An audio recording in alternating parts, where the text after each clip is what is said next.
bienvenidos, bienvenidas al podcast de Psicodeporte Academy. Hoy es lunes 21 de septiembre de 2020. Yo soy Saúl Alcaraz y tenemos, como siempre, en el otro lado a Aritz Olagoy. Aritz, ¿qué tal? Buenas tardes, ¿cómo estamos? Hola Saúl, muy buenas tardes. Pues con ganas y deseando de comentar la crono del sábado en el Tour de Francia entre Roglic y Pogačar y de intentar explicar lo que pudo pasar. Ya estoy haciendo un poco de spoiler, pero no he podido resistirme. Normal, porque hoy estrenamos un poco una forma nueva de plantear el podcast. Nos habéis pedido, como decía Aritz, en redes sociales, que comentáramos un poquito lo que pasó desde nuestro punto de vista como psicólogos del deporte, lo que pasó en la etapa del Tour de Francia del sábado, donde, como luego explicaremos con más detalle, Tadej Pogačar sorprendió a todo el mundo, podríamos decir, recuperó muchísimo tiempo y en última instancia ganó el Tour de Francia. Antes, sin embargo, antes de entrar a hablar del caso propiamente, de un poco cómo estructuraremos esta explicación de factores, de posibles factores psicológicos, podemos recordar, Aritz, justamente en redes sociales, dado que nos ha llegado esta propuesta a través de ella, estaremos encantadísimos de hablar, compartir opiniones también en esas redes, así que adelante, te escuchamos. Sí, porque nos encanta tanto recibir feedback y que nos propongan temas, como en este caso, que nos han pedido que hablemos del desenlace del Tour de Francia. Y también nos encantará que nos den feedback sobre el episodio y también nos den sus puntos de vista y sus opiniones de lo posible, de qué es lo que pudo ocurrir el sábado. Y para ello pueden hacerlo en @psicodeportea. Nos encontrarán tanto en Twitter, Instagram como en Facebook. Y también en nuestro canal de YouTube, Psicodeporte Academy. Si lo teclean en el buscador, nos encontrarán en nuestro canal de YouTube, donde también podrán ver y consultar este podcast. Si lo escucháis en lugar de verlo, especialmente hoy, os recomendamos que vayáis a YouTube, tenéis el hueco para poder hacerlo, porque vamos a plantear varios gráficos que os van a ayudar un poco a entender también la explicación que demos por nuestra parte. Como decíamos al principio, todo esto viene porque hace unos días, a través de Twitter, @FoldlyPau y @marmillan_23, hacían la petición de que se hablara de la etapa del Tour de Francia, la etapa de contrarreloj del Tour de Francia, y luego el día siguiente, @BrenwayD nos decía, viendo el sorprendente y explosivo final del Tour de Francia, me gustaría escuchar a @psicodeportea, es decir, nosotros, sobre lo que puede haber ocurrido durante y después de la etapa, sobre todo a Roglic. Nosotros, como no nos cortamos, pues vamos a hablar de Roglic y también de Pogačar, de lo que ha podido suceder. ¿Cómo vamos a estructurar este episodio un poco diferente? En base a varias fases o etapas del episodio, ¿no? Vamos a hablar primero, para aquellos y aquellas que no conozcáis lo que pasó en el Tour de Francia, un breve resumen de la etapa, con los focos principales para dar luego este contexto necesario para que luego expliquemos un poquito lo que pasó desde nuestro punto de vista. Luego, en las normas del juego, consideramos que iba a ser un juego, con lo cual vamos a poner ahí unas normas porque no creemos tener ni muchísimo menos la verdad absoluta. Creemos que hay factores complementarios, además de los psicológicos, que pueden haber impactado. Luego lo explicamos bien. Daremos una pequeña introducción a la psicología del ciclismo y luego ya por último hablaremos de los factores que a nivel psicológico pueden haber influido en el rendimiento de, por un lado, Roglic y por el otro, Primož Roglic, y por el otro, de Tadej Pogačar en la contrarreloj del sábado. Empezamos, Aritz, si te parece, por ese breve resumen de la etapa que sucedió este pasado sábado. Sí, porque puede haber alguna persona que no esté al tanto de lo que ocurrió en esa penúltima etapa del Tour de Francia, etapa decisiva, era contrarreloj individual, y ya sabemos que generalmente cuando se diseña el Tour, pues teniendo esta etapa contrarreloj en la penúltima jornada, puede ser una etapa decisiva. Y a priori todo hacía indicar que no iba a ser algo decisivo en cuanto a que no iba a haber grandes vuelcos en la clasificación y menos aún que pudiera haber un cambio de líder y que en la penúltima etapa el segundo clasificado le pudiera arrebatar la victoria en el Tour de Francia. En este caso, primero en la clasificación general, el líder del Tour de Francia era Roglic, del equipo Jumbo, y en segundo lugar estaba Pogačar, que estaba a 57 segundos antes de la etapa por detrás de Roglic. Roglic, como bueno, todos los especialistas en ciclismo o los que de alguna manera seguimos el ciclismo, sabemos que se maneja bastante bien en las contrarrelojes individuales y nada hacía presagiar que Pogačar pudiera ni siquiera ponerle nervioso o acercarse excesivamente a poner en duda su liderato. Y la enorme sorpresa y un acontecimiento de este estilo que suele suceder muy de vez en cuando en el mundo del deporte, y precisamente yo creo que es una de las razones por las que nos encanta el deporte, porque de vez en cuando se dan este tipo de vuelcos totalmente inesperados que nadie, ni el mayor de los especialistas en ese deporte se espera, y suceden, y nos resulta interesante desde el punto de vista psicológico también intentar analizar ¿qué es lo que ocurrió? Pues después de estar 57 segundos por detrás, en la crono, en la contrarreloj, gana Pogačar la crono, superando incluso a los especialistas en contrarreloj, sacando 1 minuto y 21 segundos al segundo, precisamente un especialista en contrarreloj como es Tom Dumoulin, y casi 2 minutos, 1 minuto y 56 segundos a Roglic, que termina quinto en la etapa, y para poner también un poco en contexto, que termina a 35 segundos de un especialista como Dumoulin. Por lo tanto, tampoco se podría decir que fue una debacle absoluta de Roglic, sino que quizás pues, lo inesperado de todo esto ha sido la enorme contrarreloj, la fantástica contrarreloj y el fantástico rendimiento que ofreció Pogačar en la última crono y decisiva crono. Y también algún pequeño detalle, os vamos a poner una gráfica de la evolución, de en qué momentos, cuántos segundos fue sacando en los diferentes momentos de la última subida, y se puede decir que sobre todo fue en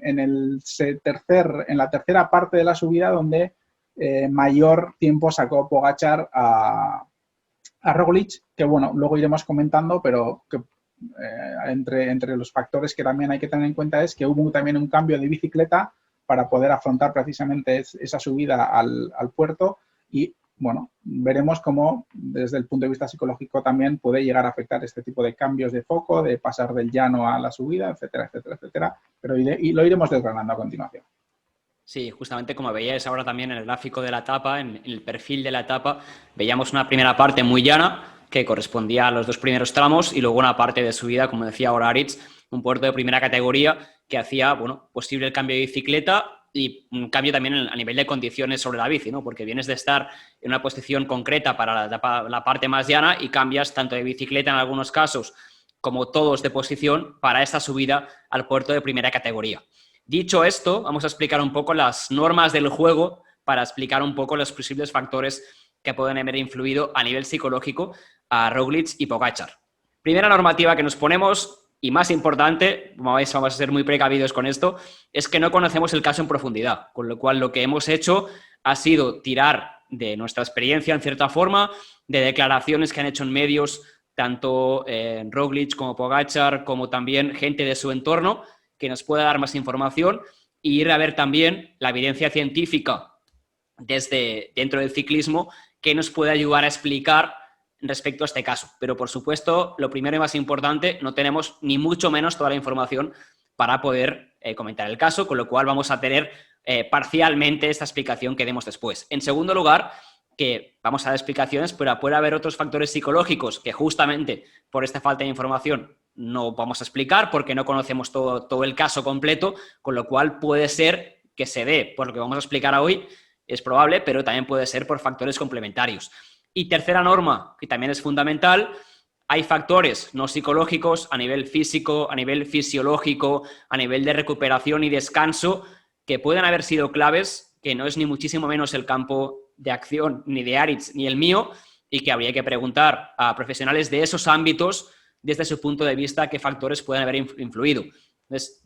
para marcar un poco esas líneas, desde Psicología del Deporte consideramos que sí puede haber alguna influencia, pero desde luego no ha sido única y desde luego nos falta información para terminar de completarlo. Dicho esto, Aritz, vamos a jugar. Vamos a intentar explicar un poco el caso de Pogačar, el caso de Roglic, desde nuestro punto de vista, y empezamos, si te parece, por explicar un poco las nociones básicas de la psicología del ciclismo. ¿De qué factores son importantes para explicar la psicología del ciclista? Sí, podemos hablar de forma genérica que hay 4 variables claves en cuanto a la psicología del ciclismo, que son, en primer lugar, la autorregulación de la intensidad. O sea, el ciclismo al final es un deporte individual que se corre en equipo, pero al final depende de la autorregulación, en este caso de intensidad, que haga cada corredor de forma individual en las diferentes etapas de las que constan las competiciones. La importancia también, en muchas ocasiones, de la gestión del dolor, la gestión de la fatiga, todos esos aspectos clave que en muchos momentos de las etapas suelen vivir los ciclistas, gestión del dolor de piernas, de cansancio, de fatiga, y la gestión desde el punto de vista psicológico de todas estas variables también psicofisiológicas, la gestión del miedo, de la ansiedad, de las situaciones complicadas. Al final tenemos que tener en cuenta, sobre todo en los líderes de los diferentes equipos que se disputan las generales, que no solo es la autorregulación de la intensidad, la gestión del dolor, sino que además tienen que tener en cuenta las planificaciones, los planes de carreras, las tomas de decisiones en carreras, de si ataco o no ataco, si ataco a este corredor, le aguanto o no le aguanto, y todo eso exige que tengan que tener mucha gestión también a nivel mental, que puede producir fatiga mental, el hecho de estar continuamente pensando en ese tipo de tomas de decisiones en función de las diferentes situaciones de carrera que se van dando. Y por último, sobre todo en vueltas, en este caso como el Tour de Francia, Vuelta a España, Giro de Italia, que son vueltas de 3 semanas, la importancia también que entran en juego la dupla entre la recuperación y el peligro de sobreentrenamiento o pasarnos el burnout, el quemarnos, digamos, por un exceso de esfuerzo, un exceso que sobrepase nuestras capacidades fisiológicas, ¿no? Entonces es importante el hecho de descansar, de ser capaz de autogestionar también la relajación y el descanso a nivel de posible recuperación de cara a afrontar en las mejores condiciones posibles la siguiente etapa. Y específicamente para las pruebas de contrarreloj, estos factores que explicaba ahora Aritz eran más genéricas del ciclismo de rendimiento. En el contrarreloj en concreto, dado que es la persona contra el cronómetro, ya no hay tácticas de equipo porque no son posibles, sino que ya es 100% individual, va a tener muchísimo peso la atención, la concentración, el hecho de mantener la atención focalizada en aquello que pertoca en cada momento, reconocimiento de la ruta, de dónde forzar más, dónde forzar menos, y específicamente van a entrar en juego 3 variables en relación con esta atención, ¿no? La primera de ellas tiene que ver con el hecho de monitorizar los propios esfuerzos, es decir, de saber en qué punto de intensidad estamos en cada momento y de regular eso a nivel psicológico también, ¿no? De cuándo aprieto, cuándo no. Intentar, por veces, puede salir el quererse muy empelantado al principio, ¿no? En salir forzando mucho desde el principio, y eso, por no regular ese esfuerzo, puede generar después malas pasadas porque la energía ya no es la misma. Por un lado sería eso. La segunda, el hecho de controlar, vinculado con esto, controlar los tiempos también, marcar bien el plan de crono y en consecuencia los ritmos que queremos marcar en cada caso. Y en tercer lugar, la regulación emocional de cuándo eso va bien o no va bien, ¿no? Por ejemplo, el caso de Roglic, luego lo veremos con más detalle, pero si los ritmos no son a lo mejor los que nos había marcado anteriormente, eso también puede generar, pues como decía ahora Aritz, ansiedad, cierto miedo, cierta incertidumbre, lo cual, como sabemos desde el estudio de las emociones, tiene consecuencias a nivel de rendimiento. Por ejemplo, la ansiedad es una emoción que suele generar pérdidas de coordinación en muchos casos y también agarrotamiento muscular, con lo cual hablamos de factores psicológicos, pero que tienen ese impacto a nivel de factores físicos. Y en todo esto, como decía, la atención juega un papel fundamental. El ser capaz de mantener atención en cada caso donde tiene que estar y que no fluctúe al dolor de piernas, a los tiempos de otros contrincantes, etcétera, sino que esté donde tiene que estar, que es en lo que yo controlo, que es mis pedaladas, el circuito, mi ritmo, como hablábamos antes, pues es fundamental para rendir correctamente en la prueba de contrarreloj. Sí, generalmente en este caso todos nos hemos centrado en la exhibición de Pogačar y en la pérdida del liderato y del Tour de Francia finalmente por parte de Roglic. Pero este tipo de vuelcos en la clasificación también se han dado, no en cuanto al líder en este caso, pero sí, por ejemplo, Richie Porte, que partía la contrarreloj fuera del podium, y Superman López, o el corredor de Astana, que partía precisamente en la tercera posición, en el cajón del podium antes de la contrarreloj, se encontraba en posición de hacer podium en París, y finalmente Richie Porte, un especialista en contrarreloj y mejor especialista desde luego que Superman López, fue capaz de darle la vuelta también a esa situación, ¿no? Entonces, no únicamente podemos analizar las situaciones de cambio o vuelcos de la clasificación desde el punto de vista de Pogačar y Roglic, sino que también en cuanto a Richie Porte y Superman López también se ha dado un caso similar. Por lo tanto, no afecta únicamente al que va primero en la clasificación, sino que, pues como vemos, hay cada corredor juega su tour, se juega sus clasificaciones. Indudablemente estos factores psicológicos también o bueno, las posibles explicaciones desde el punto de vista psicológico también se pueden analizar en otro tipo de corredores y en diferentes puestos de la clasificación. Porque en definitiva, lo que venimos a intentar explicar es por qué ha podido suceder esto, ¿no? Cuáles han sido los motivos o cuáles han podido ser los motivos desde el punto de vista psicológico de que ocurra lo que ha ocurrido, que se dé una sorpresa de este calibre que se ha dado. Y algunas de las posibles explicaciones yo creo que empiezan por preguntarnos, ¿realmente se esperaba, por ejemplo, Roglic de una diferencia tan alta a nivel físico-fisiológico? Es decir, ¿se esperaba él que antes de la carrera, a la hora de planificar la carrera, de estudiar, de analizar, de hacer su plan de carrera en cuanto a cómo voy a distribuir el esfuerzo durante la contrarreloj, se esperaba que de repente en algún momento empezara a perder tiempo y casi prácticamente desde el principio respecto a Pogačar? ¿Qué influencia ha podido tener, por un lado, a nivel físico-fisiológico, los factores psicológicos que decíamos antes, del miedo, de la ansiedad, de ver que Pogačar se le estaba acercando en la clasificación? Todo eso, ¿cómo ha podido afectar? Y eso va en consonancia con cómo ha preparado la carrera, cuál era su plan de carrera y en cuanto a las expectativas, por ejemplo, que en muchas ocasiones a nivel de rendimiento suelen ser un factor importante, si realmente esperaba que pudiera suceder esto. Porque si hacemos un análisis, por ejemplo, de la prensa o de los especialistas, antes de la carrera prácticamente nadie daba como posible que Pogačar pudiera superar a Roglic. ¿Afecta esto, por ejemplo, también al corredor, que descarta esa posibilidad y afronta la carrera como un mero trámite, por ejemplo? ¿Le pudo pasar eso a Roglic? Son preguntas que nos hacemos que, bueno, siguiendo sus declaraciones, tampoco podemos interpretarlo así, porque tampoco habla de esto. Dice que Roglic en sus declaraciones dice que no puso lo suficiente, que está claro que no puso lo suficiente porque en este caso Pogačar le superó, pero que también indica que se vació, que dio el máximo que tenía. Por lo tanto,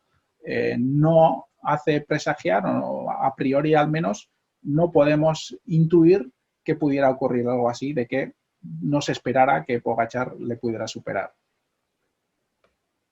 Sí, una vez dicho esto, podemos analizar un poquito los factores que pueden haber influido antes y después en el caso de Roglic, ¿no? Como veis, que si estáis en YouTube vais a ver que esos factores tienen referencias, por si tenéis curiosidad por conocer más el artículo científico que está detrás, pues os lo añadimos también en el gráfico, pero no lo vamos a citar o a explicar porque sería mucho más largo al que solo le interese la parte explicativa como tal, ¿no? En la parte de antes hay que tener en cuenta el estudio de Filipas, que dice que, en 2019, que dice que la fatiga mental puede dificultar el rendimiento sobre la bici en pruebas de contrarreloj. Es decir, que el hecho de, en el caso de Roglic, el hecho de estar cognitivamente activado por ser el líder, por tener esa carga a nivel de entrevistas, a nivel de terminar el día antes, a lo mejor también más tarde, a nivel de que ya, como decía ahora Aritz, todo el mundo te da como ganador del Tour de Francia y parece que la crono puede ser un mero trámite. Aunque Roglic estamos convencidos de que todo eso lo tenía trabajado y lo tenía planificado y estaba en su carrera, pues no deja de ser una cierta fatiga mental la que ya condiciona que se empiece la prueba con este posible bagaje previo. Y esta fatiga mental, tal como muestra este estudio, lo que hace es que el rendimiento en la prueba de contrarreloj sea menor a nivel fisiológico, ¿no? Luego está el tema a nivel de expectativas que estaba explicando ahora Aritz, ¿no? A nivel de que a lo mejor uno mismo no esperaba que esto funcionara. Y luego, si nos vamos a funcionar, me refiero que Pogačar tuviera ese tapón, digamos, ¿no? Esa gran contrarreloj que implicara esos cambios. Y por la parte del durante, antes Aritz lo hemos dicho, ¿no? Hubo ese cambio de bici, que en el caso de Pogačar fue un cambio de bici muy rápido, pero en el caso de Roglic perdió más tiempo. Ya venía perdiendo tiempo realmente, ya Roglic ya llevaba el primer tramo y el segundo perdiendo tiempo. Si encima el momento de empezar la ascensión final le sumas este plus, una explicación que podemos tener es que lo pudo sacar de concentración, ¿no? Que en ese momento ya perdía 36 segundos con Pogačar, estaba ahí alrededor del minuto lo que tenía de margen, y en ese momento es cuando el cambio de bici es mucho más lento y ve que los tiempos de Pogačar se empiezan a acercar cada vez más. Y a lo mejor, lo hablábamos antes, puede ser que estuviera pensando en ese cambio de bici en lugar de centrarse en lo que venía a continuación. Sí, así es, porque en definitiva esta regulación emocional puede afectar en cuanto a, como hemos dicho anteriormente, la ansiedad, puede aparecer el miedo a fallar, porque no debemos olvidar que Pogačar era su primer tour, prácticamente para él, teniendo en cuenta las declaraciones que ha ido haciendo durante el tour, era ya el sueño era estar en el tour, el sueño había sido ya ganar algunas etapas anteriormente en su primer tour y seguramente afrontó su forma de afrontar la contrarreloj pudo ser sin miedo a nada, no tenía nada que perder y sin embargo, si nos centramos en Roglic, en este caso era el líder y el líder durante prácticamente todo el Tour, con lo que en muchas ocasiones el que va primero en la clasificación, tanto a nivel de deportes de equipo en este caso deportes individuales, cuando llega una etapa, en este caso una contrarreloj individual en la que ya se va a decidir todo, puede suceder que le atenacen estos nervios y aparezca este miedo a fallar, esta sensación de lo tengo prácticamente hecho, pero puedo perder. O sea, tengo algo ya que casi lo tengo ganado y lo puedo perder. Sin embargo, en el caso de Pogačar es lo contrario. Es decir, Pogačar bastante satisfecho seguramente se encontraba de estar en su primer tour, de ganar etapas, y ese miedo a perder no existía en su caso, sino todo lo contrario, intentar hacer la mejor crono posible para terminar en el podio de París, que seguramente ya era un éxito para él, y a nivel psicológico estas emociones, esta regulación de las emociones, en cuanto a Roglic le pudo fallar en cuanto a la tensión muscular, la pérdida de coordinación y como bien decías, el hecho de ver de que poco a poco, porque al final en una crono y según las informaciones que le fuera facilitando su director, seguramente le iría diciendo, intentando seguramente enmascarar, intentando engañarle en cierta forma para que no se asustara quizás del todo, para que viera que Pogačar estaba muy encima, pero era una información que tenían que ir dándole para que precisamente espabilara pero bueno, pues ese miedo a fallar, esa ansiedad, en definitiva, pues le pudo pasar factura y precisamente después de ese cambio de bici, el hecho de ver que después del cambio de bici pasar de perder 36 segundos a prácticamente ya le había recuperado el tiempo a Pogačar, pues todo eso seguramente a nivel de concentración también le pudo afectar y es un momento en el que no lo sabemos, como estamos insistiendo, pero cabe la posibilidad de que le empezaran a rumiar pues pensamientos de, joder, pues no lo esperaba, pero este ya prácticamente me ha comido todo el tiempo, tengo que hacer el máximo y esta preocupación le pudo sacar, como decías, de foco y de no hacer lo que siempre decimos, hacer lo que tienes que hacer, intentar centrarte en lo que hay que hacer y no en el resultado, porque muchas veces el hecho de empezar a pensar ya en el resultado dispara la ansiedad. Como resumen de Roglic podríamos decir que está esta parte de expectativas previas, esta parte del contexto previo que le puede haber influenciado, generar esta posible fatiga mental y plantear un plan de carrera que a lo mejor no incluía esta perspectiva de que Pogačar en algún momento pudiera estar por delante de él, y en el momento de durante la carrera, el hecho de ir perdiendo tiempo por un lado, el hecho de tener el cambio de bicicleta que no funciona, es el que puede haber sido uno de los detonantes, posibles detonantes, repetimos, para que el foco atencional cambiara, la concentración se fuera fuera de lugar y que en consecuencia apareciera, justamente por estas emociones que hablábamos antes, que son perjudiciales para el rendimiento. No sabemos si fue miedo a fallar, si fue ansiedad, no conocemos el caso en profundidad, pero en cuanto a efectos fisiológicos, ambas funcionan igual, a nivel de agarrotamiento muscular, a nivel de dificultar el rendimiento de ciclistas. Os ponemos por ahí los estudios, pero bueno, ese sería el caso de Roglic, una posible explicación. En el caso de Pogačar, como decía antes Aritz, tenéis por ahí las declaraciones, ¿no? O sea, simplemente es un sueño, decía Pogačar al final. Él da muchísima importancia, parece, al reconocimiento de la prueba. Es una cosa que explicaremos ahora como posible factor a nivel de preparación psicológica, pero estamos convencidos que Roglic no lo dijo, pero también había preparado al detalle la prueba, estamos convencidos igual. Pogačar dice que conocíamos cada esquina, cada parte de la carretera, dónde acelerar, dónde más recuperar. Bueno, eso es gracias al equipo, ¿no?, que había hecho su esfuerzo y a él también para prepararse. Él tenía también claro que iba al Tour a disfrutar en cierta forma, ¿no? Luego también lo veremos por la parte de su manager, pero él nos dice que el sueño suyo fue estar en el Tour de Francia. y el hecho de estar y encima haber ganado etapas y he ganado el Tour el día antes, pues era el sueño del sueño, digamos, increíble, pero realmente él no iba al Tour como favorito, claro, y eso a nivel de expectativas también, como hablábamos antes,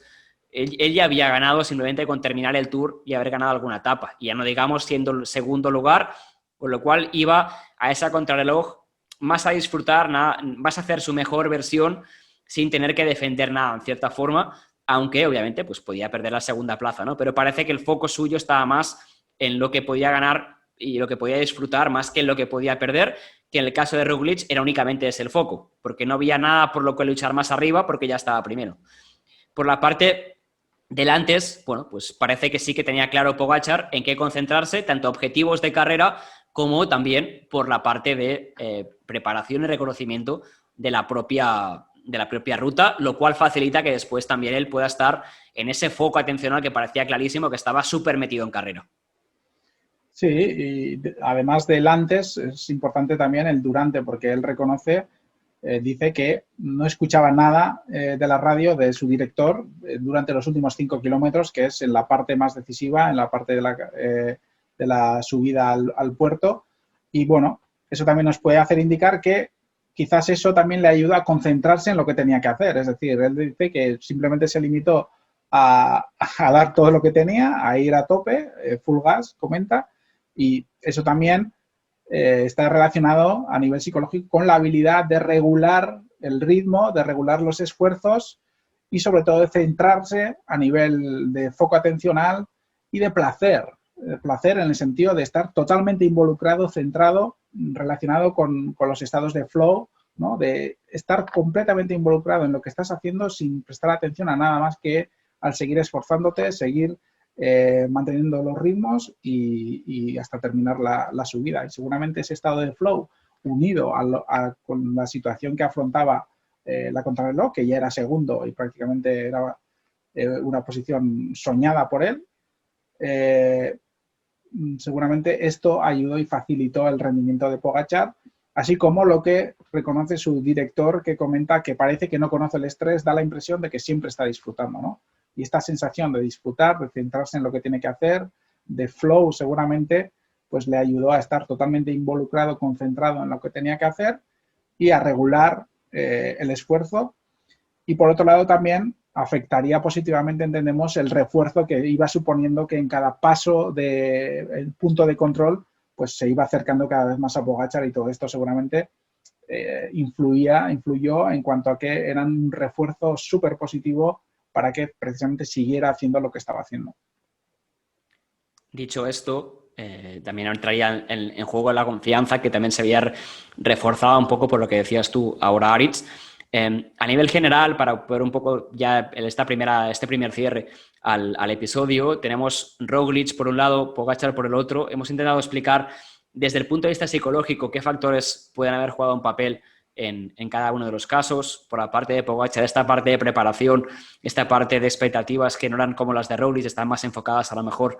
no tanto el resultado, sino el rendimiento en la tarea en concreto. Y luego esta explicación que decía ahora Aritz, ¿no? Dentro del propio esfuerzo como tal, el hecho de saberse regular, esto también facilita la concentración y no perder el foco. También es cierto, volviendo al tema de la bicicleta que decíamos antes con Roglic, que Pogačar realmente ese cambio lo hace mucho más rápido. Roglic es el que viene por detrás y el que sabe que puede perder tiempo ahí porque Pogačar lo ha hecho muy rápido. También eso puede haber influido en que luego, por ejemplo, el pedal no le entrara. Nunca lo sabremos, pero en el caso de ir por delante en la crono, de ser el que marcaba los tiempos y Roglic el que estaba reaccionando porque venía por detrás por el orden de clasificatorio, también puede haber influido en que ese paso fuera mucho más rápido en el caso de Pogačar y se pudiera encallar Roglic, y ese, en última instancia, puede ser también un factor que influyera a la hora del tramo final, cómo lo gestionaron tanto uno como el otro. Aritz, pues nada más, ha sido un placer hablar de este caso contigo, de repetimos, explicaciones posibles, plausibles incluso, de lo que podría haber sido, y además de que nos comentéis el episodio qué os ha parecido, si os ha parecido bien este formato, si hay compañeros de otras ramas, preparadores físicos, fisiólogos, fisiólogas, que nos puedan dar también su punto de vista de qué factores creen que han jugado un papel, también en esto de jugar, pues estaremos encantados de escucharles. Así es, un placer hablar sobre este final de etapa, este acontecimiento que se suele dar muy de vez en cuando. Dudo mucho que pueda haber un momento deportivo de mayor conmoción o de mayor impacto durante este 2020. Así que sí, y como bien decías, pues invitar a cualquier especialista del deporte que quiera sumarse a este debate abierto en definitiva, porque es hacer conjeturas de lo que pudo ocurrir, pues invitados quedan todos. Gracias por estar al otro lado, gracias por sugerirnos también este tema en el día de hoy. Nos podéis seguir, como sabéis, en @psicodeportea y nada más. Hasta la próxima semana.